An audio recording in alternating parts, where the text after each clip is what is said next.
السلام علیکم۔ نور پوائنٹ کے خوبصورت پلیٹ فارم سے آپ کے ساتھ مخاطب ہوں نور حرم۔ امید کرتی ہوں آپ سب ٹھیک ہوں گے، اللہ کے کرم سے میں بھی ٹھیک ہوں۔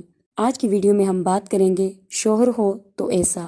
ویڈیو کی طرف بڑھنے سے پہلے میری آپ لوگوں سے ریکویسٹ ہے، چینل کو سبسکرائب کیجئے، ویڈیو کو لائک اور شیئر کیجئے، ویڈیو کو اینڈ تک دیکھیے گا۔ چلتے ہیں اپنی آج کی ویڈیو کی طرف۔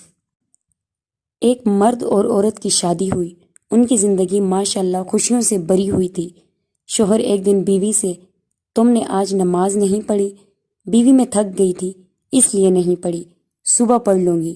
شوہر کو یہ بات بری لگی مگر اس نے بیوی سے کچھ نہیں کہا، خود نماز پڑھی، تلاوت کی اور سو گیا۔ شوہر دوسرے دن بیوی کے اٹھنے سے پہلے نماز پڑھ کر دفتر کے لیے نکل چکا تھا۔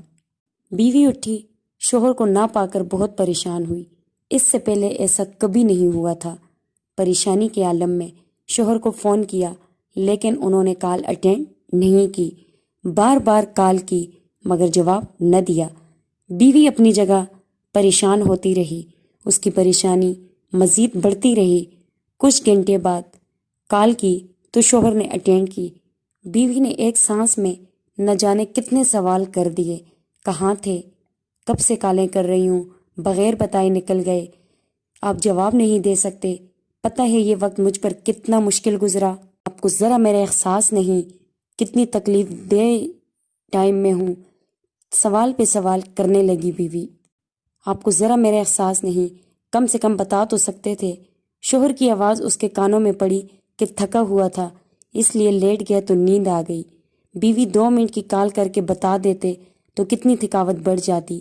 آپ کو مجھ سے ذرا محبت نہیں؟ شوہر نے تحمل سے جواب دیا، کل آپ نے بھی تو اس پاک ذات کی کال کو نظر انداز کیا، آپ نے حی علی الفلاح کی آواز سنی تھی، وہ خدا کی کال تھی جو آپ نے تھکاوٹ کی وجہ سے نہیں سنی۔ اس وقت بھی 5 منٹ کی بات تھی، نماز پڑھنے سے آپ کی تھکاوٹ کتنی بڑھ جاتی۔ کیا آپ کو اپنے اس پروردگار سے اتنا پیار بھی نہیں جس نے آپ کو سب کچھ دیا؟ کیا تمہارے رب کو یہ بات پسند آئی ہوگی؟ بیوی پر سختہ تیاری ہو گیا، روتے ہوئے بولی، آپ مجھے معاف کر دیں، مجھ سے غلطی ہو گئی، میں سمجھ گئی ہوں، میں سچے دل سے استغفار کرتی ہوں، میرا رب بھی مجھے معاف کرے گا، میں اس سے بھی معافی مانگوں گی۔ اس سبق سے ہم لوگوں کو یہ سبق حاصل ہوتا ہے کہ سچا شریک حیات وہی ہے جو آپ کو دنیاوی تحفظ خوشیوں کے ساتھ آخرت میں بھی کامیاب کروائے اور آپ کے ساتھ کھڑا ہو، آپ کو بھٹکنے سے بچائے۔